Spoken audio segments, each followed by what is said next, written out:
That day started like any other. It was June, the sun was shining, I was 11 years old, I loved pink, I loved my family, my mom Terry, my little sister Shayna. We lived in South Lake Tahoe. It was a beautiful place. I felt safe there. I was just a normal kid. I was excited about school that day. I remember picking out my clothes. Pink, of course. I felt happy. I had no idea at all. How could I? Life was simple then. I said goodbye to my mom. She told me to have a good day. I promised I would. I walked towards the school bus stop. It was not far from my house. I walked this way many times. The air was fresh. Birds were singing their morning songs. I swung my arms a little. I was thinking about my friends, maybe what we would play at recess. Little things, normal things. The things an 11-year-old girl thinks about. A car appeared. It slowed down beside me. I didn't think much of it at first. Maybe they needed directions. People sometimes got lost. A man was driving. A woman was in the passenger seat. He asked me a question. I tried to be helpful. I stepped a little closer. That was my mistake. A terrible mistake. I was just trying to be polite, like my mum taught me, but they were not lost. They were looking for me. Or someone like me. Suddenly a hand shot out. It was strong. It grabbed me. I felt a strange zap, like an electric shock. My body went limp. I couldn't move. I couldn't scream. I was so scared. My mind was racing. What was happening? Why me? I saw my pink folder fly out of my hands, papers scattered on the road, my schoolwork, my drawings, everything I was, just scattered, like my life was about to be. I was pulled into the car. It happened so fast. The car door slammed shut. The sound was so final, so loud. They pushed me down, onto the floor, covered me with a blanket. We finally stopped, at a house.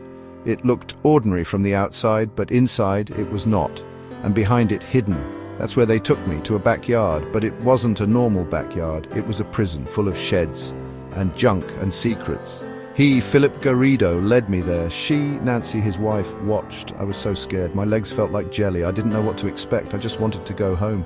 But home was a world away now. He put me in a small shed. It was dark and damp and cold. There was a mattress on the floor, a bucket for a toilet. This was my new room, my new life. He told me the rules, many rules. Don't make noise, don't try to leave, don't talk about my family. He said I was his now. He gave me a new name, Alyssa. He said Jaycee was gone. I had to be Alyssa. It felt like he was erasing me, taking away who I was, piece by piece. The days were long and lonely.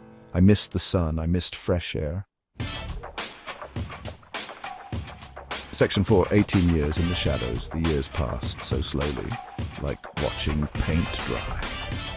But it wasn't paint, it was my life, my childhood, my teenage years, all spent in that backyard. Summer, winter, spring, fall, they all blurred together. I saw the sky change through tiny cracks.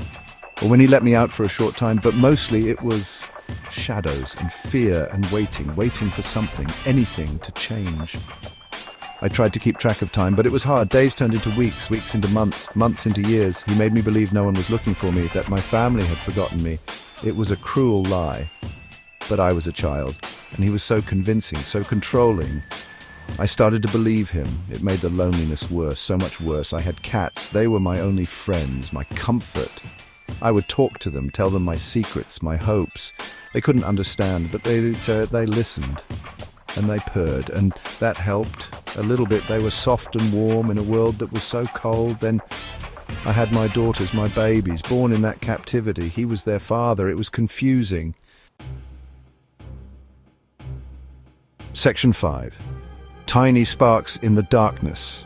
There were moments, tiny moments, that felt like a crack of light in the endless dark. Once he left a gate unlocked. My heart pounded.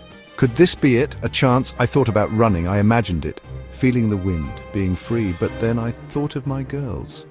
They were so young. What would happen to them? He would be so angry. The fear was too strong. The moment passed. The gate was locked again. The hope shriveled.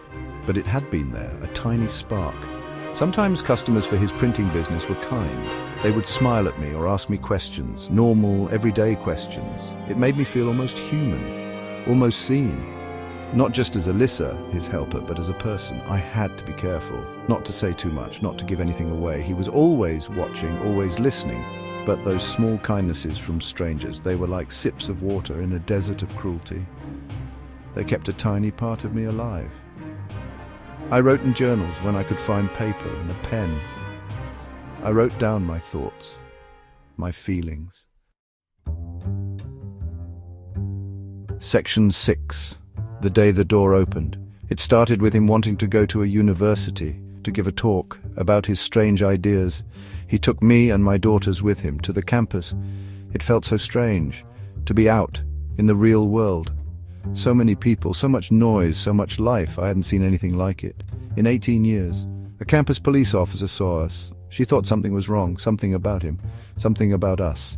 She asked questions. She was persistent. Thank God she was. He had to go to a parole office because of his past crimes. The campus officer had called them. They wanted to see him, and they wanted to see me and my girls. I was so scared. What would happen? Would he get angry? Would he hurt us? We went to the parole office. More questions, so many questions. They separated me from him. They talked to me alone. I was Alyssa. I tried to be who he wanted me to be. I was so programmed, so afraid. Then a police officer asked my name, my real name, and my birthday. I hesitated. It had been so long. Section 7. Finding Jaycee again. Freedom was a strange new world. Bright, loud, and overwhelming. At first, I was scared of everything. Open spaces, too many choices, new people. It was like learning to walk again after being unable to move for so long. My daughters were with me. They were also confused, but they were brave, so brave. We held on to each other. We were a family, and we were finally safe. That was the most important thing. We were safe, reuniting with my mum and my sister. There are no words, so many tears, so much joy, so much lost time. But we were together again. My mum had never given up hope, never. She searched for me for all those years. Her love was a lifeline. It had reached me, even in the darkest place. My family wrapped their arms around me, and my girls, they loved us, unconditionally. It was the beginning of healing, a long, slow journey, but we were not alone. Life now is full of love, full of new experiences. I learned to drive. I went to school. I wrote my story, a stolen life.